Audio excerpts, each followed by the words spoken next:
Si je vous dis badass, vous pensez évidemment en anglais à qui assure, qui déchire, bref, au top du top. Eh bien vous avez de la chance, aujourd'hui nous ouvrons cette série badass avec Constance Viblet, directrice communication d'Abeille Assurance. Et au vu du parcours de Constance, qui a travaillé dans les services à la personne, qui travaille évidemment dans les assurances aujourd'hui, je peux vous garantir que cet adjectif badass lui sied parfaitement. Dans ce tout premier épisode, nous allons discuter avec Constance, et évidemment de son parcours, de l'humain, du courage, et comment, au travers de son expérience, elle a été intrapreneuse chez WeCare. Oui, elle a créé une filiale de ce magnifique groupe de services à la personne, et elle va évidemment nous dire comment cela se passe chez Abeille Assurance, dont elle dirige la com depuis 1 an. Sans pour autant spoiler, elle fait revivre cette magnifique marque qui existait depuis 150 ans. Je n'en dis pas plus, mais vous verrez que Constance est une femme courageuse, très humaine, qui aime le business, qui aime la communication et qui est une créative.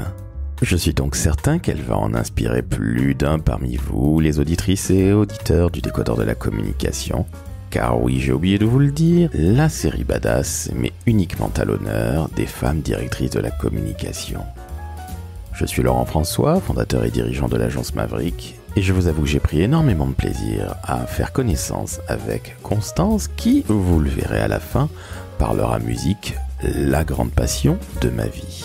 Très très bonne écoute, et j'espère que vous serez très nombreuses et très nombreux à apprécier cette série Badass qui va rythmer la rentrée du décodeur.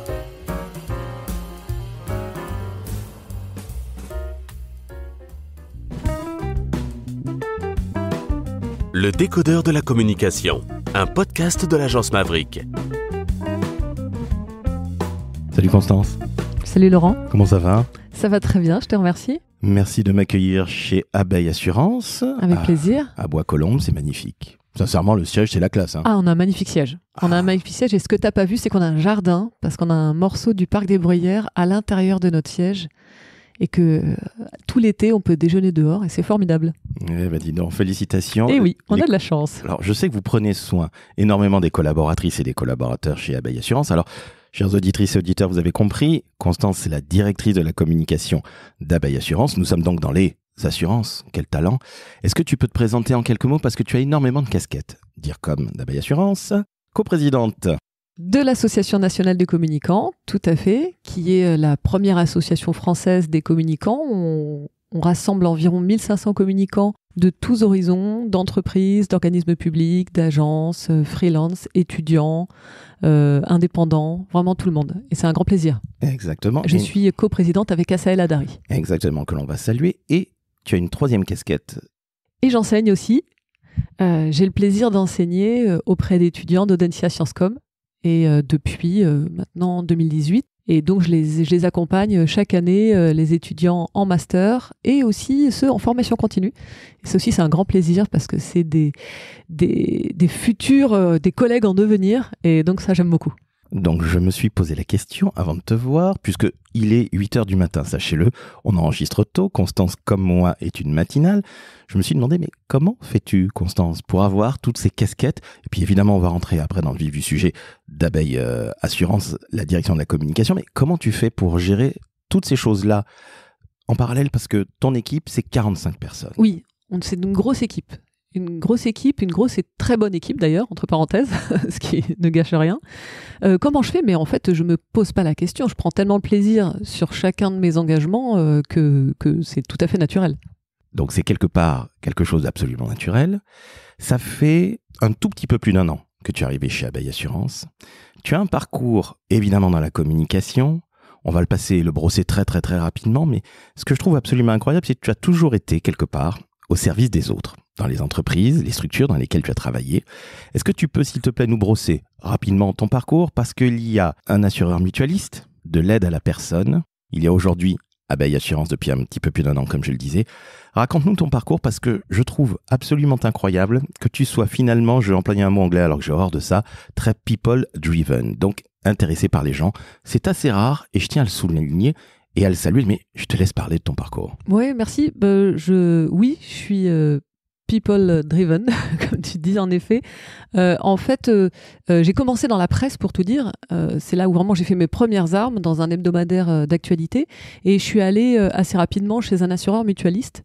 C'était pas juste un assureur mutualiste, c'est l'assureur mutualiste des professionnels de santé qui s'appelle MACSF. Et en fait, ça, c'est déjà un élément très important parce que protéger les professionnels de santé, je me souviens quand je suis arrivée en 2008, le DG de l'époque m'avait dit chez nous, c'est simple, c'est ceux qui se consacrent à la santé des autres ont besoin qu'on se consacre à eux. Et il y a vraiment ça dans l'ADN de cette entreprise. C'est-à-dire, c'est cette grande fierté d'accompagner les professionnels de santé dans la sécurisation de leur exercice quotidien. Donc ça, chez MACSF, c'est vraiment là où j'ai découvert l'importance, pour moi en tout cas, d'aligner ce que j'ai au fond de moi et mon travail quotidien. Et je sais même pas comment ça peut être autrement, et j'espère et je pense que c'est le cas pour tout le monde d'ailleurs, je le souhaite. En tout cas pour moi c'est essentiel. Après ces 11 années chez MACSF, j'ai décidé d'aller explorer un autre univers, tout en gardant quand même cette logique d'être auprès des gens, d'être dans l'humain plus, etc. Et je suis tombée dans les services à la personne, et en particulier auprès des personnes âgées. Il y a également une aventure intrapreneuriale, parce que tu restes chez WeCare. Oui, 5 ans. 5 ans, et tu montes une filiale, si j'ai bien compris. Oui, tout à fait. Alors, WeCare, d'abord, WeCare, pour bien expliquer ce que c'est, donc WeCare, c'est le nom de la holding, hein, qui est composée d'une dizaine de marques de services à la personne. La marque principale s'appelle O2, mais il y a une dizaine de marques. Et en particulier, c'est vrai que j'ai vécu là-bas une aventure assez exceptionnelle. Je pense que c'est aussi dans l'ADN c'est dans l'ADN de WeCare, cette logique très intrapreneuriale qui est l'idée qui est menée par le président fondateur qui s'appelle Guillaume Richard et qui est lui-même un entrepreneur, un serial entrepreneur, développeur brillant, si on en juge par là où est WeCare aujourd'hui d'ailleurs. Et donc, cette opportunité, cette possibilité d'imaginer, de penser à quelque chose, j'ai eu la chance de pouvoir en bénéficier quand j'étais chez WeCare. Chez WeCare, tu étais DIRCOM. Oui. C'est assez rare que des DIRCOM soient des entrepreneurs ou des intrapreneurs. Oui. Comment se fait-il ? Parce que j'ai compris, Guillaume Richard est un homme absolument incroyable, extrêmement charismatique. Très inspirant, oui. Exactement. Et très très simple en même temps. C'est pas du tout quelqu'un qui se la joue. Absolument. Comment se fait-il qu'une DIRCOM se dise « Tiens, je vais monter une filiale ». C'est extrêmement rare dans nos métiers, sauf si on monte une agence, évidemment, ce qui est le parcours assez classique. Comment ça se fait ? Non mais t'as raison, c'est rare. C'est presque un peu ma marque de fabrique d'ailleurs aujourd'hui. Hein. J'ai une jambe pure humain, vraiment 100%, puisqu'en plus avec la formation que j'ai fait de la théologie, j'ai fait de la sociologie, j'ai fait de la communication, et une jambe très business avec cette logique intrapreneuriale. Pourquoi ? Alors c'est une question d'opportunité. J'ai eu cette idée avec un de mes collègues de l'époque, qui s'appelle Damien Cacaré, que je salue.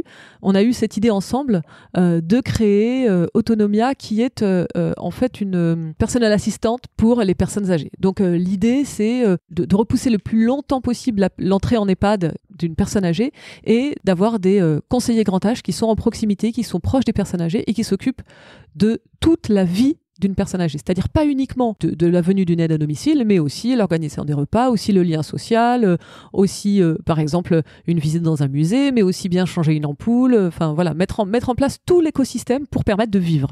Tu es en train de me parler d'aidants professionnels ? Oui, qui s'appelle conseiller grand âge, c'est Autonomia. Et le vrai plus, c'est le fait d'être vraiment au-delà du survivre, mais bien du vivre. Et le lien social, c'est ça qui est presque plus important que la santé.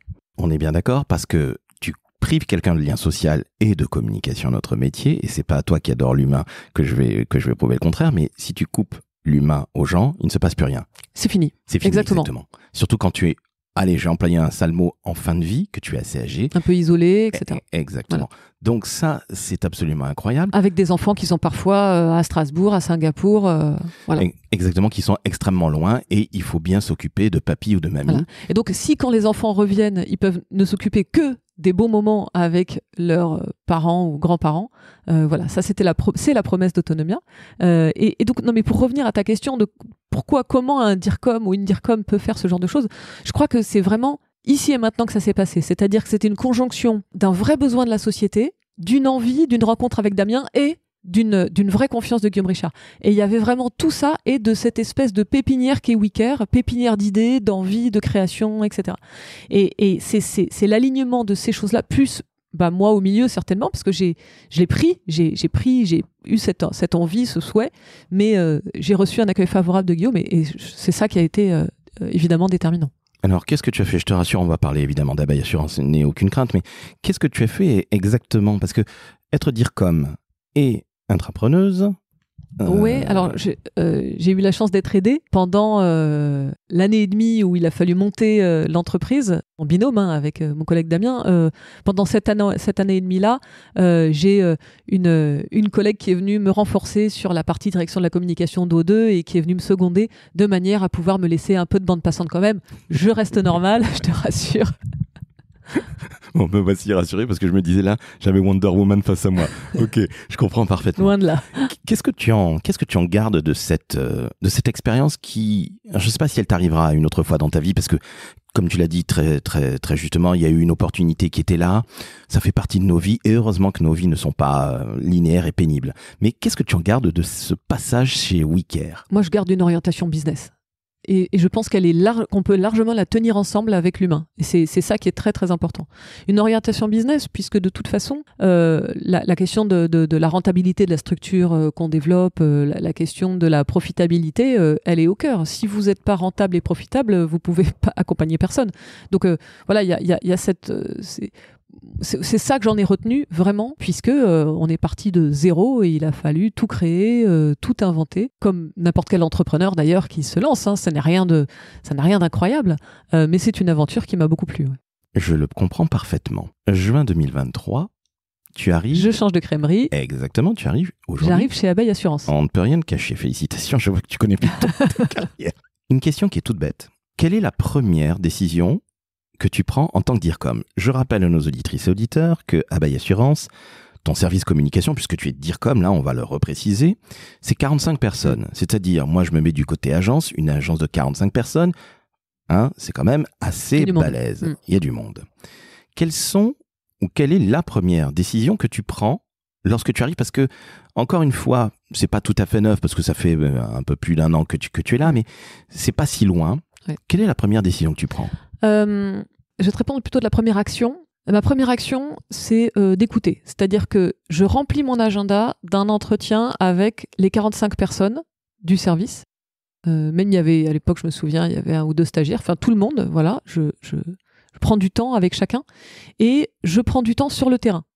C'est-à-dire que Abeille Assurance est une société d'assurance, une compagnie d'assurance qui assure plus de 3 millions de personnes avec un réseau de 1000 agents et beaucoup de courtiers aussi.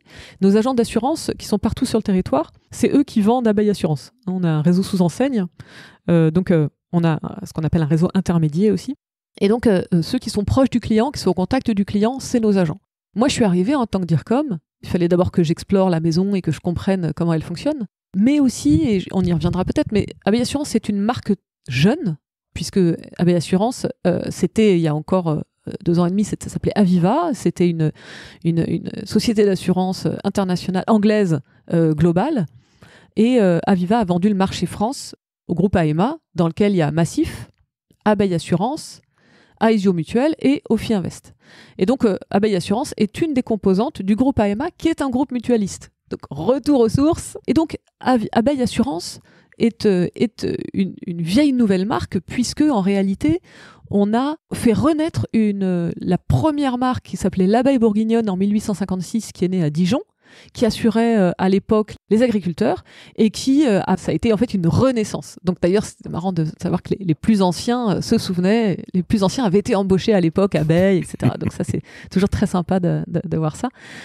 Donc ma première action, ça a été l'écoute, ça a été d'essayer de comprendre et d'aller le plus proche possible du client. En tant que DIRCOM, moi, ma responsabilité, c'est de faire la narration de l'entreprise. C'est le récit de l'entreprise auprès de toutes les parties prenantes. Le récit de l'entreprise, c'est un récit vivant, c'est pas un récit et c'est un récit surtout qui se construit pas de manière incantatoire ou pas en disant voilà ce qu'on va être maintenant. Il se construit parce que de l'entreprise, donc le client, le collaborateur, l'agent, même les gens qui sont en relation de manière générale avec Abeille Assurance. Donc on va puiser chez toutes ces personnes-là pour créer la narration. Et moi, il fallait que j'aille la comprendre le plus loin possible. Mais justement, combien de temps ça dure? Parce que cette période-là, où on te dit, bon, tu arrives aussi avec limite un doctorat honoris, tu as fait quand même de très belles choses, donc 11 ans chez MACSF, 5 ans de Wicker, ensuite 6 ans avant dans la presse. Voilà, dans la presse, et puis aussi prof à Audencia, très belle école de commerce. Tout le monde sait ce que c'est, donc quelque part tu arrives avec un petit peu auréolé. On ne t'a pas mis de pression pour que tu comprennes plus vite, mieux, pour que tu passes plus vite à l'action? Attention, je dis pas qu'écouter c'est pas une action, bien au contraire, mais on t'a pas mis un peu de pression? Alors, j'avais 2 choses. Super. La première, c'est une équipe qui était parfaitement opérationnelle et très bonne. Donc, il n'y avait aucune urgence pompier, etc. Donc ça, c'était déjà génial. Merci à eux. Et puis la deuxième chose, c'est la confiance du directeur général et de la directrice de la stratégie, qui sont vraiment, chez moi, les personnes de confiance sur qui je m'appuie. Ils ont très bien compris que moi, j'avais absolument ce besoin d'être au plus près possible de l'écoute du client. Donc je suis allée voir, je suis arrivée en tout début juin, on va dire tout le mois de juin et tout le mois de juillet, je suis allée voir 25 agents partout en France. J'ai fait des rendez-vous clients, j'ai fait de l'immersion, j'ai observé, j'ai regardé, j'ai ouvert grand les oreilles et les yeux, et je pense que ça a été déterminant pour vraiment bien comprendre et ensuite bien comprendre ce qu'on attendait de moi et ce que je devais faire. Tu suis les gens de terrain, tu as la confiance de la direction générale, tu as également la confiance de l'équipe, hein. Faut pas non plus l'oublier. Ton équipe, justement, de 45 personnes, quand tu m'as dit ça, quand je suis arrivé, je me suis dit, waouh, quand même, ça fait beaucoup. Qu'est-ce qu'ils font? C'est quoi les différentes catégories et les disciplines de la communication qu'ils pratiquent? Alors, nous, on a, souvent quand je dis ça à des agences, ils me disent, mais enfin, t'es organisé comme une agence? Oui, en fait, on est organisé comme une agence. Ça, c'est une évolution que j'ai faite quand je suis, après la phase d'écoute, c'était la phase de comment on va s'organiser pour répondre à la demande et répondre et être en ordre de marche pour ce qu'on attend de nous. Pour moi, ce qui est très important en communication, c'est d'arriver à aller remonter sur la demande. Très souvent, dans tous les services de communication, les personnes arrivent, bonjour, je voudrais une affiche, bonjour, je voudrais un événement, je voudrais une vidéo, ça, c'est le grand truc, je voudrais une vidéo. Alors nous, on dit toujours oui, mais viens, on s'assoit et on remonte sur la demande. On dit jamais non, on dit toujours oui, et à la fin, on fait jamais la vidéo parce qu'en fait, la demande, elle est complètement autre, mais c'est ça qui est très important. Et donc, je me suis dit, il faut qu'on s'organise pour répondre à ça et arriver à chaque fois à remonter sur les demandes et à maximiser tous nos dispositifs. Donc, en fait, on est organisé avec une chefferie de projet. Donc, on a une team de 8 chefs de projet qui remontent sur les demandes, prennent un brief et ensuite proposent un dispositif 360 et s'appuient sur le reste de l'équipe qui sont des experts. Donc, on a une équipe de chefs de projet et ensuite, on a des teams d'expertise, team réseaux sociaux, on a un pôle média avec réseaux sociaux, relations presse, on a une team studio vidéo. Où nous sommes. Où nous sommes, exactement. Vidéo, print, son, web mastering, etc. On a un pôle éditorial, on a un pôle événementiel. Donc, on a tous ces pôles d'expertise-là qui nous permettent, en fait, après ça, le chef de projet, il va aller travailler un dispositif et il va aller solliciter les expertises pour dire, bon, ben voilà, j'ai le dispositif X. Et donc, il va briefer son collègue des réseaux sociaux qui va lui dire, bon, ben voilà comment on va faire, etc. Donc, moi, mon objectif, c'est que à chaque demande, il y ait une réponse avec un vrai dispositif 360 qui irrigue toutes les parties prenantes. Et tu remarqueras qu'il n'y a pas de com interne chez moi. Normalement, tu dois me dire, mais pourquoi il n'y a pas de com interne chez toi ? Eh bien, écoute, je ne m'étais absolument pas posé la question et je vais t'expliquer pourquoi la com interne n'existe plus. Et voilà, c'est tout à fait ce que je crois. Eh ben voilà, merci. Alors, il y a un vrai débat, hein, je te dis très sincèrement. J'ai remarqué que et on va parler de com interne, tu me lances là-dessus parce que ça, c'est un de mes dadas. J'ai remarqué que les meilleurs DIRCOM étaient les DIRCOM qui s'intéressaient à la com interne. Alors, ce qui ne veut pas dire pour autant que quand on considère comme moi que la com interne n'existe plus, la raison pour moi, elle est très simple. C'est que tout ce que tu fais... C'est pour eux. Merci. Évidemment, ça n'a aucun sens. Merci Constance, mon Dieu. Il était temps. Mais les meilleurs DIRCOM sont ceux qui s'intéressent à la com interne. Je suppose que c'est ton cas puisque tu as toujours bossé dans des entreprises de réseau avec des gens de terrain. Énormément. Et donc voilà. Pas de com interne. Il n'y a pas de com. Je n'ai pas de service com interne. Pour moi, ça n'a aucun sens parce qu'en effet, c'est pour eux et ça limite en fait. Quand on a un service de com interne, de mon expérience, hein, chacun organise comme il veut. Moi, je les ai toujours supprimés et ça a bien marché comme ça parce que j'ai remarqué dans les expériences que j'ai eues que en com interne, parfois quand on était estampillé com interne, on limitait notre champ d'interaction à juste des collaborateurs. Or, c'est vraiment extrêmement dommage. Je vais prendre un exemple très récent. Là, on est au mois de juillet maintenant, mais il y a eu au mois de juin la Pride, etc. Donc, la Pride, pour moi, c'est une action qu'on fait avec des collaborateurs pour des collaborateurs, mais c'est éminemment de la com externe. C'est complètement les deux, en fait. Ça n'a aucun sens de limiter ça à la com interne. Eh bien, j'allais te prendre exactement cet exemple-là, puisque sur... Et c'est vrai dans 99,9% des cas. Il y a très peu de choses qui ne sont qu'à l'interne. L'interne reste pour moi de l'ultra-confidentialité qui est descendante, où là, il y a une info qui ne doit évidemment pas fuiter. C'est de l'info plus que de la com, presque. On est bien d'accord, exactement. Et je considère exactement comme toi que la Pride, rappelle-toi, il y a 20 ans quand on a commencé à travailler, dire qu'on était homosexuel ou lesbienne, il y a une de tes collègues qui est anglaise, dont j'ai oublié le prénom. Ouais, on a un podcast qui s'appelle Yaka, en effet, et avec des collaborateurs qui témoignent et qui racontent, ça s'appelle Yaka, je ne savais pas que c'était impossible, alors j'ai essayé. Et voilà. Et donc Bethany, oui, qui a témoigné dans ce podcast très récemment. Voilà, c'est un Bethany. podcast qu'on trouve d'ailleurs sur Spotify. Je le préviens. Absolument. Et puis il y a aussi un gars qui est en situation de handicap. Tout à fait. Invisible Cédric, comme la plupart des handicaps. Et je trouve ça extrêmement intéressant. Et finalement, ces deux exemples-là, le handicap ou l'orientation sexuelle, eh bien justement, je suis tout à fait d'accord avec toi. On fait ce qu'on veut dans la vie. On n'est pas obligé d'en parler, bien entendu. Mais s'ils sont venus, c'est que vous leur avez pas mis un flingue sur la tempe. Ils étaient d'accord. On est bien. Et puis ça s'entend dans le podcast, dans Yaka. Mais très sincèrement, toutes ces choses-là, aujourd'hui, avec les réseaux sociaux, avec LinkedIn, qui est aussi un excellent outil de com interne, assez bizarrement, eh bien, la frontière, elle est poreuse, elle est finie. Mais notre meilleur outil de com interne, c'est LinkedIn. Ah bah voilà, j'en étais sûr. Ah bah bien sûr. Bien sûr. C'est absolument incroyable. Les très grandes entreprises où il y a beaucoup de salariés, je crois que la page LinkedIn, c'est 26 000 personnes qui vous suivent en France, donc c'est du lourd. Je suis d'accord avec toi, il y a des gens qui vont plus s'informer via LinkedIn que via l'intranet ou quelque autre outil de communication interne. Donc merci, je te remercie Constance de rappeler, enfin en tout cas d'être d'avis avec moi que la com interne n'existe quasiment plus. Non. Donc notre chef de projet qui va aller monter, qui va prendre un brief, il va travailler avec un dispositif de communication qui va irriguer toutes les cibles, collaborateurs, comme agents, comme clients, comme journalistes institutionnels, que sais-je. Voilà, en fonction de l'objectif, c'est tout. La question ne se pose même pas pour lui ou elle. Non, exactement, c'est comme ça. Voilà. Donc je trouve ça très bien. Donc 45 personnes, combien de chefs de projet justement? Tu en as une dizaine, je suppose? 8, ouais. 8, ok. Tu me disais que tu étais allé sur le terrain. Dans un premier temps, ce qui est normal, tu allais humer un petit peu ce qui se passait, et je trouve ça tout à fait sain, c'est notre job d'écouter avant de parler. Je crois qu'il y a eu une nouvelle campagne qui est sortie, tu sais, avec, comment elle s'appelle, Cœur de Pirate, là, avec cette très jolie musique, et une superbe tagline, une signature de marque, qui est « Donnez des ailes à votre avenir ». C'est toi qui est à l'origine de ça? Est-ce que tu l'as reprise? Parce que finalement, Abeille est né une petite année avant que tu Exactement. Donc, c'est pas moi qui en suis à l'origine. Et je tiens vraiment à féliciter l'équipe de com. Celle qui est en place aujourd'hui était celle qui était accompagnée de manière extrêmement qualitative par Altman et Partners et par Babel pour cette renaissance de marque. Babel qui a créé l'identité de marque, et puis Altman et Partners qui a créé tout le récit de marque et les publicités, etc. Donc c'était un très très bon, c'est toujours un très bon travail, et j'en suis très fière. Je trouve que c'est une très belle identité. Donc je n'étais pas là, j'aurais adoré l'être, mais je n'étais pas là, et donc bravo à ceux qui l'ont fait. En même temps, si tu n'étais pas là, c'est la vie, tu n'y peux strictement rien, et tu vas faire, peut-être pas évoluer, mais en tout cas, tu vas accompagner ce bébé. Je vais nourrir ça, en tout cas, nourrir ce récit. Exactement, donc ça, c'est absolument sensationnel. Je reviens sur cette tagline, « Donnez des ailes à votre avenir ».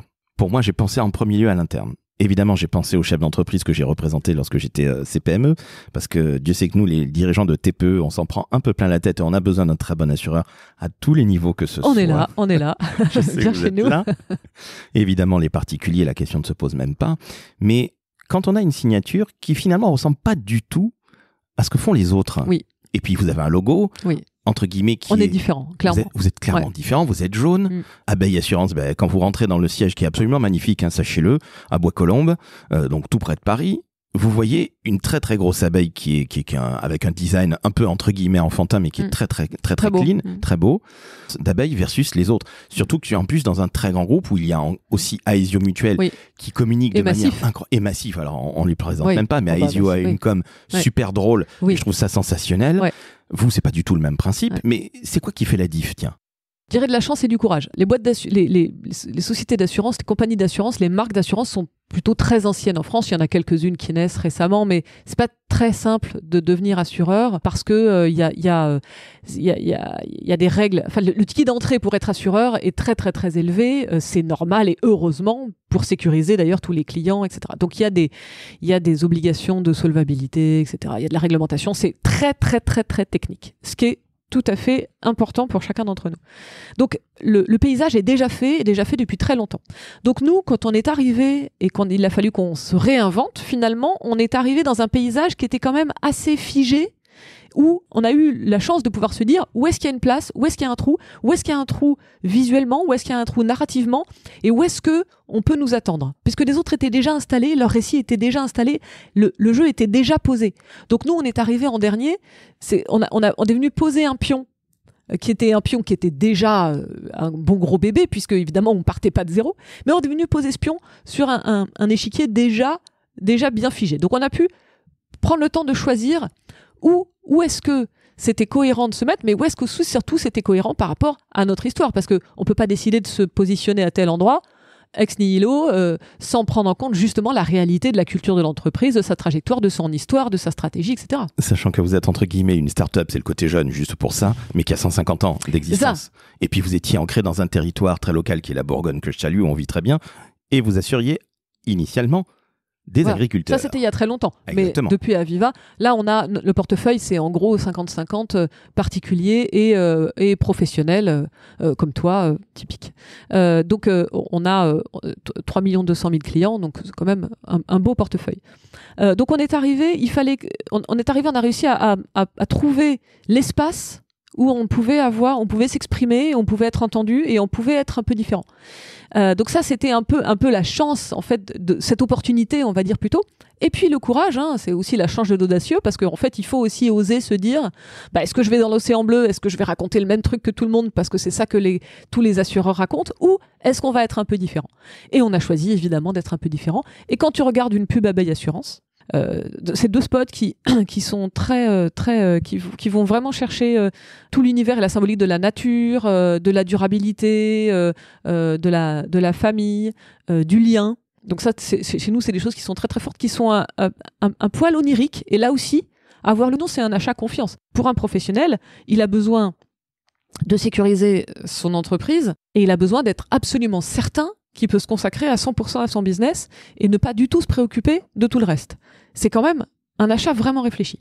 Donc, nous, on a décidé de faire de la marque, ce qu'on appelle faire de la marque, aller vraiment très fortement dans le récit de marque, aller travailler cette logique de confiance pour générer vraiment un attachement fort à notre marque. Tu as employé un mot qui, pour moi, est fondamental dans notre métier. Et je trouve malheureusement qu'il manque énormément à notre métier, qui est le courage. Il est beau ce mot, j'aime beaucoup.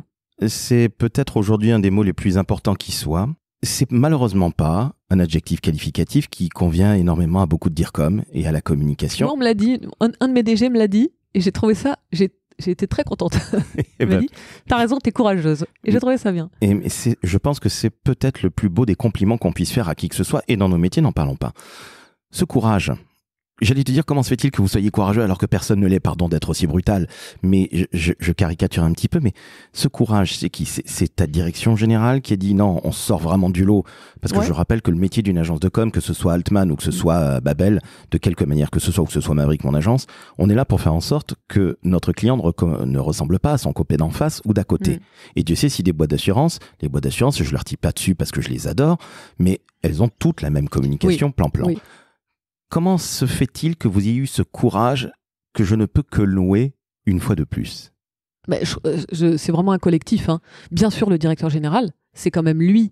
C'est lui qui donne le tempo, c'est lui qui fait confiance et c'est lui qui donne le cap. Donc, c'est évident que c'est par lui, donc Philippe-Michel Labrosse, qui est venu et qui a toujours cette logique d'aller plus loin, d'inventer, de créer, d'avoir le courage.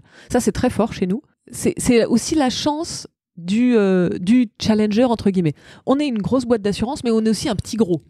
C'est-à-dire qu'il y a bien plus gros. On a cité nos collègues dans le même groupe Massif. Il y a bien plus gros que nous, même si, avec 6,5 milliards de chiffre d'affaires, j'estime qu'on est quand même bien joufflu, mais on est un petit gros. Donc, c'est un peu la chance, quand on est challenger, et ben du coup on y va, et du coup on crée, du coup on invente. Et puis ça c'est quelque chose que j'ai beaucoup pris chez WeCare aussi, parce que ça c'est l'esprit aussi WeCare, d'imaginer, d'inventer, de créer, et d'être sans arrêt en train de... Alors chez WeCare c'était simple, hein. On invente, on essaye, ça marche, on continue, ça marche pas, on arrête, et on pense à un autre truc, tout le temps. Mais Constance, est-ce que tu te rends compte que tu ne ressembles à aucun DIRCOM que j'ai pu rencontrer dans le décodeur de la communication, et il n'y a aucune Mais je crois attaque à ça. pas. Mais alors, écoute, j'espère me tromper très sincèrement, mais ce courage, ce côté entrepreneurial, je l'ai vu chez des gens comme Fred Fougera que j'adore, ou Pierre Auberger, l'homme qui dirige la communication du groupe Bouygues, groupe entrepreneurial par essence et par éthique. Enfin bref, ça fait partie de l'ADN. Quelque part, c'est la même chose aussi ici. Ouais.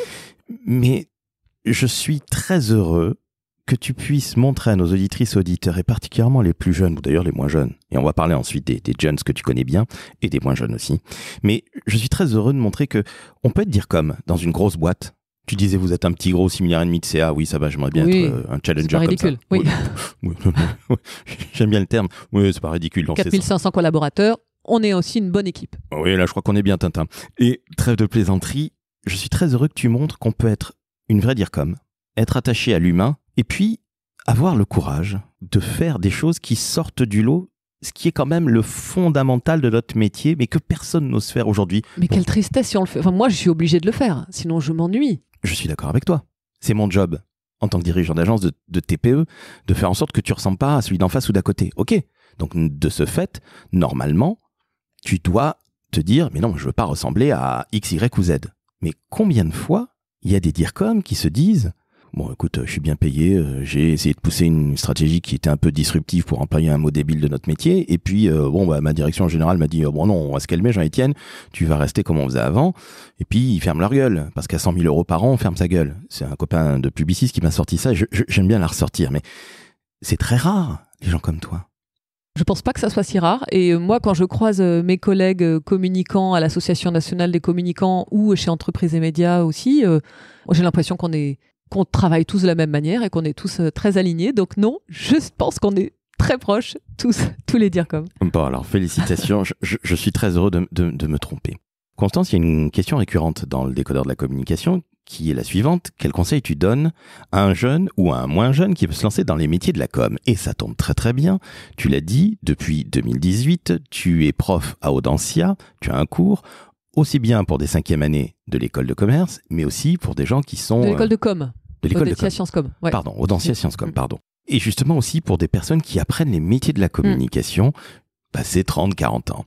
Quel conseil tu donnes justement à ces gens que tu connais très très bien, aussi bien les très jeunes que les moins jeunes? Quel conseil tu leur donnes pour embrasser une carrière dans nos magnifiques métiers? D'abord, je leur dis d'oser, déjà, ça c'est super, je leur dis bravo. Je leur dis premier truc qui m'est venu, mais je vais m'expliquer, c'est toujours lutter. C'est-à-dire de lutter toujours contre la facilité, parce que c'est toujours présent, c'est toujours là. Depuis que j'ai commencé mon métier, c'est toujours là. C'est-à-dire la com égale un outil, la com égale une vidéo, comme on a dit tout à l'heure, etc. Donc de toujours lutter contre la facilité, contre ce vent contraire qui fait que de répondre oui à bonjour, je voudrais juste une vidéo, livrer la vidéo et pas aller plus loin que ça. Donc moi je leur dis, luttez, remontez sur la demande, comprenez, faites vraiment votre métier de communicant. C'est important pour vous d'abord parce que c'est là où vous allez prendre du plaisir, et puis c'est important pour le métier de manière générale. Donc osez et soyez toujours exigeants et allez plus loin que ce que vous croyez qu'on attend de vous.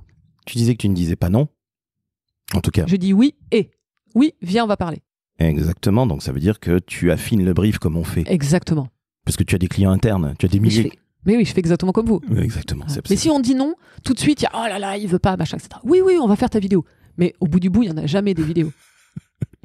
Donc tout est dit, donc vous avez vu, ça c'est un méga tips. Vous n'êtes pas obligé de dire non, vous pouvez dire oui, mais. On va discuter. On va discuter. Oui, oui, et exactement. Beaucoup plus intéressant que oui, mais, ce qui fait un petit peu je sais mieux que toi. Ok, donc oser, avoir du courage. Quel conseil autre tu donnerais? Changer aussi. Je pense que c'est important d'aller explorer des univers différents. D'ailleurs, j'ai quitté toutes les entreprises que j'ai quittées, le cœur gros, parce que je n'avais pas envie, dans le sens où je me sentais extrêmement bien. Et je suis toujours partie en me disant, allez, il faut, parce que j'ai besoin de me nourrir, j'ai besoin d'être aussi performante pour l'entreprise. C'est-à-dire qu'à un moment, le risque de se tarir, il est quand même, pour moi, je trouve assez présent. Donc, oser se mettre en risque, oser changer, oser se dire, bon, bah, allez...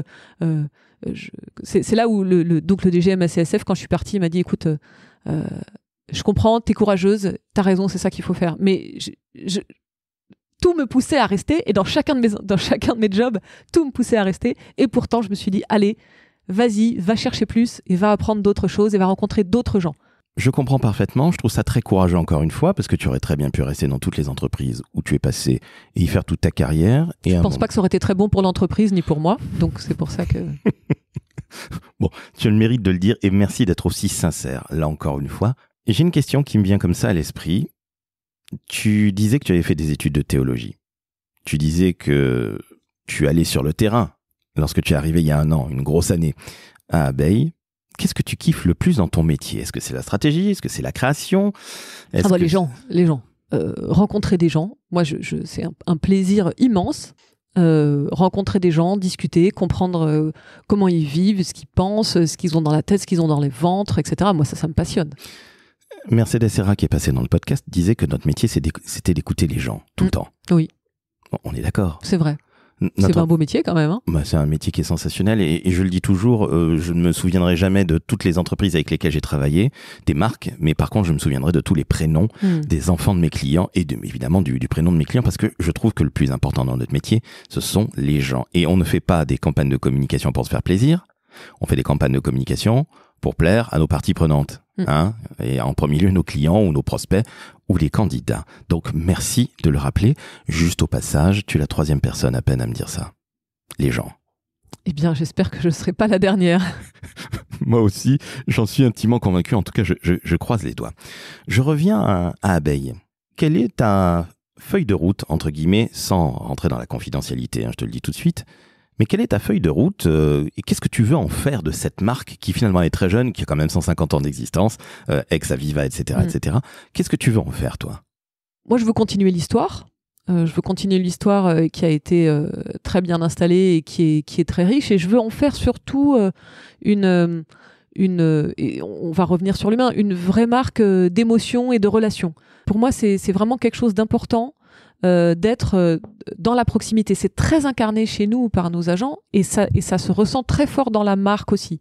Hein, c'est-à-dire que moi, je voudrais en faire un ami. Je voudrais en faire une marque évidente, une marque qui est là, une marque qui est présente, une marque sur qui on peut compter. Vraiment, quelle que soit la partie prenante, qu'on soit collaborateur, qu'on soit agent, qu'on soit client, je veux en faire le meilleur pote, l'ami de confiance, celui qui est là, sur qui on peut compter tout le temps. Ça, c'est vraiment quelque chose d'important. Alors, ça me rappelle une signature de marque qui était celle d'Enkel, donc il n'a strictement rien à voir avec toi, puisque c'est un lessivier qui disait « A brand like a friend ». Eh bien, une marque qui est une amie, qui fait partie de la famille. Et qui te permet de continuer à avancer et à travailler ton avenir, quoi. C'est vraiment ça l'idée. Est-ce que ça n'est pas une sorte d'énorme pression au final? Alors, je pense que tu vas me dire non, parce que ça fait partie de toi. Non, ouais. Mais finalement, quand on est assureur, on n'est pas simplement quelqu'un qui prend un contrat. Et puis qui essaie de démarcher de nouveaux clients en faisant du tarif plus ou moins bas. Je trouve ça insupportable. C'est pas du tout notre ADN, justement. Il y a des assureurs pour faire ça, parce qu'en fait, dans le monde de l'assurance, il y a de tout, et c'est tout à fait normal, puisque il y a aussi tout type de clients, donc tout le monde ne recherche pas la même chose. Nous, en tout cas, on est vraiment un assureur qui accompagne dans sa globalité. Nous, notre vraie pertinence, on sait évidemment vendre un contrat auto au sec, mais notre vraie pertinence, c'est vraiment un accompagnement 360 qui va, parce qu'on fait aussi beaucoup d'assurance vie avec notre contrat, parce qu'on est accompagné, on est l'assureur de l'association Affaires, l'association française d'épargne retraite, qui est le contrat Affaires qui est quand même très très très connu en France, avec plus de 750 000 adhérents. Donc nous, on est l'assureur du contrat Affaires. Donc on a aussi cet ADN de l'affaire très très défense des épargnants, très familial, etc. Hein. C'est un compagnonnage avec Affaires. Donc ça transpire cette façon de voir l'accompagnement global. Ça, pour nous, c'est important. J'ai l'impression qu'il y a une très très forte éthique dans ton entreprise. Oui. C'est-à-dire que vous n'êtes pas là pour fourguer des contrats, tu viens de le dire à l'instant même. Il y a un côté, on fait partie de votre vie, on le sait, et de ce fait, ça nous oblige. Et c'est ça. Comme dirait l'oncle Parker, un grand philosophe. Oui, c'est ça. Il dit un grand pouvoir exige des grandes responsabilités. Donc, bien sûr, être assureur, il y a beaucoup de responsabilités. C'est facile, entre guillemets, de vendre un contrat. Les agents hurleraient s'ils entendaient ça. Non, c'est pas facile de vendre un contrat, mais ce que je veux dire, c'est que c'est facile de vendre un contrat. Gérer un sinistre, c'est là où il y a vraiment la promesse, elle se passe là. Hein. C'est gérer un contrat, on n'a fait que dire, on te promet qu'on sera là. La réalité de la tangibilité à le moment de la gestion du sinistre. Et ça, pour nous, c'est vraiment le moment clé. D'ailleurs, nos sinistres sont gérés par les agents en proximité, c'est-à-dire que vous êtes assuré chez Jean-Marc, eh bien c'est Jean-Marc qui va vous accompagner dans votre sinistre. Ça, c'est vachement important aussi.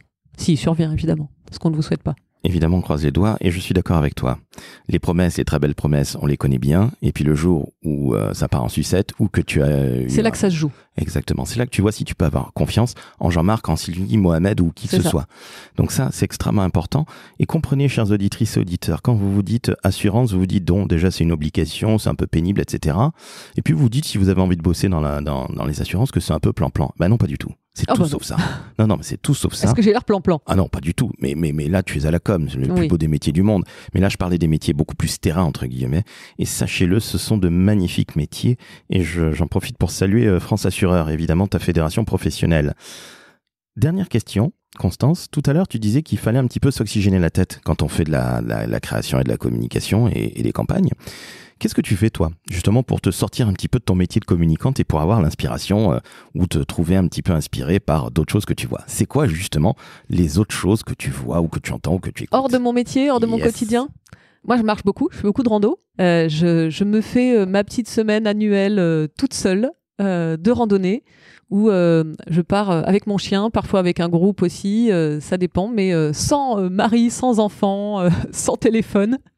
Et c'est mon moment à moi où je vais juste randonner. Cette année, c'était au bord de la mer. Il y a d'autres fois où c'est dans la montagne. Ça dépend des années. Et c'est pour moi absolument une absolue nécessité. C'est-à-dire que tu fais reset au niveau de la cervelle? Oui. Et je rencontre... Alors j'aime bien... Ça m'est arrivé d'être seule avec mon chien. Ou ça fait la fille asociale, mais non, pas du tout. Ça m'est arrivé aussi d'être en groupe. Cette année, c'était en groupe avec que des gens que je découvre à cette occasion. Et c'est aussi un immense plaisir parce que là, vous connaissez personne vous connaît. Et on rencontre pendant une semaine des gens avec qui on s'entend et avec qui on partage des choses très très différentes du quotidien. Et ça me plaît énormément. Eh ben, merci à toi, Constance. On va se quitter sur ce côté randonnée. Alors moi, je t'avoue que c'est plutôt la musique et le cinéma qui sont les deux grands. C'est bien aussi, j'aime beaucoup aussi. Mais... On vous remercie, madame, trop aimable. Tiens, tes 3 groupes de chevet en musique, j'entends. De musique? Ouais. Alors, moi, j'ai un peu honte, peut-être que tu le couperas au montage, parce que j'aime les vieux trucs. Donc, j'aime beaucoup Brassens, tu vois, vraiment vieux, je te dis. Ou j'aime beaucoup le reggae roots aussi, donc aussi vraiment vieux. Donc, je pense qu'il faut que tu coupes tout ça. Alors non, on va pas couper parce que alors, vous l'avez vu. Ou les Stones. Donc vraiment, je pense que tout le monde est mort et enterré. C'est gentil pour les Rolling Stones qui sont pas tous morts. Non, pas tous. Il y a que Charlie Watts qui soit mort. Je vais vous le dire, Brassens, je t'avoue, Constance, j'ai une sainte horreur de Brassens. Ne me demande pas pourquoi, alors que c'était un véritable punk et anarchiste. Absolument. Réécoute. Ah, mais on est d'accord, mais je n'y arrive pas. Tu sais, ça ne s'explique pas. Tu dis, mais je n'y arrive pas du tout. Reggae Roots, allez, donne-moi des gens au-delà de Bob Marley, merci. Bon, au-delà de Bob Marley, d'autres très connus comme Culture ou Gladiators ou des groupes comme ça. Donc oui, du vrai bon Roots. Alors félicitations, je m'attendais à ce que tu me sortes les groupes anglais du label Island comme Aswad, donc je dis bravo. Ah non, du vrai Roots, j'ai dit. Max Romeo aussi. Bon, il est très très vieux, la boumeuse, oui, mon Dieu. Il est toujours vivant, Max Romeo, il t'embrasse d'ailleurs. Merci. Il doit au moins avoir 80 piges, Max Romeo. Oui, il est toujours à concert. Voilà, bon, félicitations. Alors, vous les plus jeunes, vous ne savez pas ce que c'est que le reggae. Écoutez du reggae, vous allez voir que ce sont des punks, mais qui sont blacks et ils ont des dreadlocks et vous verrez, c'est absolument sensationnel. Et pour les Rolling Stones, je suis désolé, je suis Beatles. Mais je tiens à te le dire. Merci. Elle se rattrape aux branches, la bougresse. Non, félicitations. Sincèrement, je tiens à te remercier, Constance, parce que je ne m'attendais pas à ça. Je ne m'attendais pas à un parcours, allez, je vais dire les choses très clairement, entrepreneurial. Je ne m'attendais pas à ce que tu aies autant de courage, et ça j'en suis ravi, et tu me dis en plus que je me trompe, donc tant mieux que je me trompe, et je suis bien preneur, hors antenne, que tu me donnes quelques noms de DIRCOM, hommes ou femmes, qui soient tout aussi courageux ou courageuses que toi. Et surtout, tu as magnifiquement bien parlé de la marque que tu représentes. Et ce que je trouve génial, c'est que tu es la première DIRCOM à me parler aussi fortement de marque dans la création de publicité, même si tu n'y étais pas à l'époque. Mais en tout cas... Celle-ci, oui, par contre. Celle qui est en ce moment, oui. Exactement. D'où le fait que tu en parles aussi bien. Et je mettrai le lien parce que vous verrez, c'est assez intéressant. Il y a dedans un chef d'entreprise qui dit que mon entreprise se porte bien, mais demain, je ne sais pas ce dont il retournera. Donc, vous verrez. Puis il y a aussi des histoires de diversité. Ça peut paraître tout bête, mais c'est extrêmement important, évidemment, à mes yeux. Dernier point, tu vois comme quoi je pose que des fausses dernières questions. Je crois qu'il y a une fondation bientôt. Oui, on n'en parle pas encore. Suivez l'actualité d'Abeille Assurance. D'ici un mois environ, on a des très belles annonces à faire sur ce sujet. Eh bien, septembre-octobre, nous sommes en juillet, nous enregistrons cet été. Eh bien, septembre-octobre, vous verrez la fondation Abeille Assurance. Absolument. Et vous verrez, je trouve que le fondement, la raison d'être, pour employer un mot très très très à la mode, j'allais dire autre chose, mais la raison d'être est très très belle. Elle n'est pas vaine, ça n'est pas du pipeau, et c'est finalement exactement dans l'ADN de cette belle maison. Un très beau projet. Un très très beau projet, et là vous allez assurer leur avenir, mais je n'en dis pas plus. J'ai vu un kakémono, c'est pour ça que je me suis permis de le dire au siège. Constance, c'était absolument sensationnel, tu reviens quand tu veux. Merci Laurent. Chers auditeurs, c'est toujours le moment le plus difficile pour moi. Je vais vous demander de mettre 5 étoiles sur Apple, 5 étoiles sur Spotify, évidemment de vous abonner au seul podcast de la communication qui est le décodeur de la com. Et évidemment, les chevilles qui enflent quand je vous dis ça. Non, sincèrement, vous venez d'entendre une épée. Donc allez-y. Comprenez que Constance Viblet, W-I-B-L-E, demandez-la en ami sur LinkedIn, après tout. Avec plaisir. Et voilà, ça ne m'étonne pas. Et puis vous avez appris des choses et vous avez compris que vous avez face à vous, en tout cas dans vos oreilles, une DIRCOM qui est une entrepreneuse dans l'âme et qui est une humaine par ADN. Donc là, je dis bravo, une véritable badass. Merci à toi, Constance, je t'embrasse. Merci. Ciao.